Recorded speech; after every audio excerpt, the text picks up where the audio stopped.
నమస్కారం అందరికీ. అందరూ ఎలా ఉన్నారు? బాగున్నారా? నేనైతే చాలా బాగున్నాను.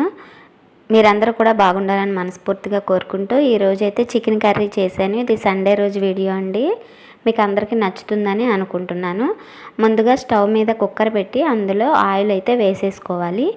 ఆయిల్ వేడెక్కిన తర్వాత ఇందులోన నేను పచ్చిమిర్చి అలాగే ఆనియన్స్ వేసేసుకొని బాగా ఫ్రై చేసుకున్నాను. ఒక్క ఆనియనే తీసుకున్నాను నేను. బాగా ఫ్రై చేసుకోవాలి.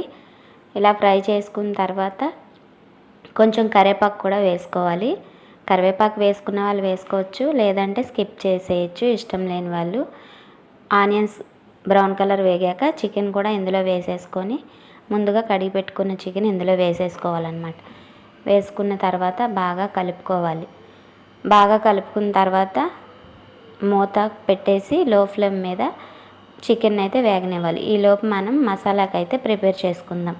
వెల్లుల్లిపాయలు, అల్లం ముక్క, అలాగే రెండు నిమ్మకాయ సైజు అంత ఉల్లిపాయలు, 2 ఉల్లిపాయలు, అలాగే 3 లవంగాలు, ఒక దాల్చిన చెక్క, స్టార్ పువ్వు, అలాగే జీలకర్ర, ధనియాలు, ఒకటే యాలక్కాయ వేసాను. కొద్దిగా ఆవాలు కూడా వేసుకోవాలండి. ఆ మసాలా రెడీ చేసేసుకోవాలి.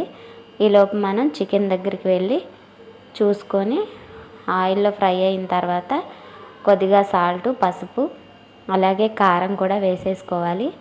ఈ కర్రీకి అయితే కొంచెం ఎక్కువే వేసుకోవాలండి. ఈ చికెను గట్టి చికెన్ అంటారు కదండి, అది ఆ చికెన్ అండి ఇది. అలాగే 2 చెంచాలు అయితే ముందుగా వేసుకున్నాను. తర్వాత కర్రీ చూసుకున్న తర్వాత నేను వేసుకున్నాను. అలాగే పేస్ట్ చేసేసుకున్నాం కదా, ఆ మసాలా కూడా ఇందులో వేసేసుకోవాలి. వేసేసుకున్న తర్వాత బాగా మసాలాలో అయితే వేగనివ్వాలి. చికెన్ అయితే బాగా వేగితే మసాలా ముక్కకు బాగా పడుతుంది, మంచి వాసన అయితే వస్తుంది. చూసారా, బాగా ఫ్రై అయింది కదా, ఈ రకంగా ఫ్రై చేసుకోవాలి. కొంచెం పైన మూత పెట్టి మళ్ళీ లో ఫ్లేమ్ మీద కొద్దిగా వేగనివ్వాలి. చూసారా, మసాలాలో ఆయిల్ అంతాను వేగినాక ఎలా పైకి తేలుతుందో చికెన్, అలా వేగిన చికెన్లోకి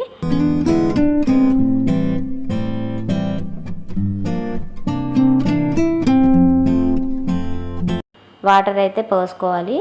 వాటర్ వేసుకొని బాగా కలుపుకోవాలి. నేను కొంచెం ఎక్కువే వాటర్ వేసుకున్నాను.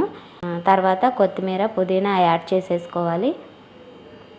అలాగే కుక్కర్ విజిల్ 7-8 పెట్టుకున్నాను. ఎందుకంటే ఇది గట్టి చికెన్ అని చెప్పాను కదండి, నాటుకోడిలా ఉంటుంది అన్నమాట. ఈ రకంగా అయితే కుక్ చేసుకున్న తర్వాత కుక్కర్ విజిల్ మూత తీసేసిన తర్వాత ఇలా వచ్చింది. మరి చికెన్లోకి ఉత్తి రైస్ ఉంటే ఏం బాగుంటుంది, అందుకని నేను పుదీనా రైస్ అయితే చేశాను. మీకు నచ్చితే లైక్ చేసి, షేర్ చేసి, సపోర్ట్ చేసి, సబ్స్క్రైబ్ చేసుకోండి. Thanks for watching.